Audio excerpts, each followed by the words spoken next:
metu. Aš labai buvau geroj gyvenimo fazėje.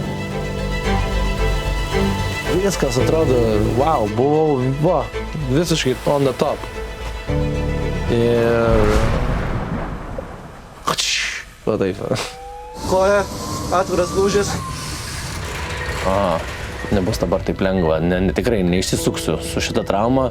Jo, daktaras, sakau, kokie rezultatai, visi klinksi galvas, sako, negerai.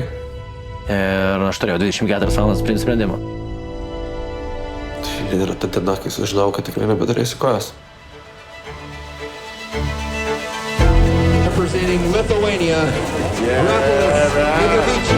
Rapolai, tu iškovojai vietą paralimpinėse žiemos žaidynėse.